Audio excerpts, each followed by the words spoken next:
Well, hello, folks. Pastor Rocky Branch, Spruce Pine First Baptist Church. As you can tell, I'm back in my setting here. Got in last night, about 3.5 hour drive. Went to chaplain training for 2 days, almost three, and learned more about prison ministry, which is very close to my heart.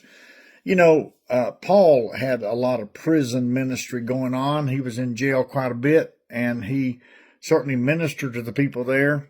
Sometimes people are forgotten like this. Now, don't get me wrong. I understand crime. I understand punishment. I understand all those things that are necessary. I have no problem with any of that. But I think sometimes that we put ourselves in a position where we forget that we are capable of doing horrendous things if we are turned loose to our carnal nature.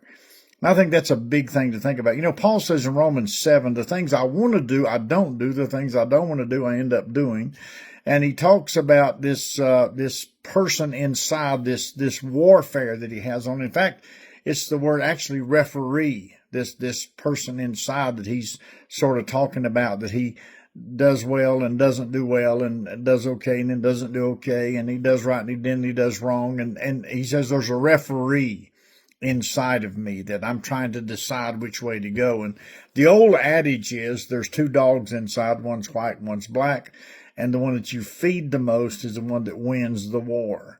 So when we face those challenges in life, we all have those. It doesn't matter what it is. It can be age, it could be health, it could be income, it could be education, it could be relationships, it could be anything. We all battle. And I think that's one of the things that's so important that sometimes we forget.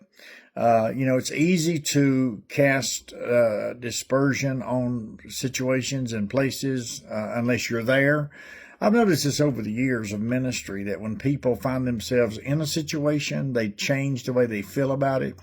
I had a preacher friend one time. He's with the Lord now, him and his wife both. And actually, he did not believe in a second marriage, being divorced and remarrying.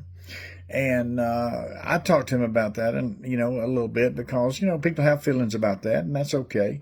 But he said, no, that's not possible, until his son got divorced. And when his son got divorced and he met another lady and he wanted to get married, my friend changed his mind about that viewpoint. And so that's some of those things that happen to us sometimes. We have to be reminded that God is merciful, and even though we don't approve of sin or transgression, we do understand that it's possible that we're a part of that if not careful. So you will forgive me for being short today, because it's the middle of the morning and I'm tired. I got in late last night, and so I just want to tell you that God is merciful, and the Bible says if you want mercy, you must give mercy. So let's think about that, and I'll be back with you a little bit later on. God bless you.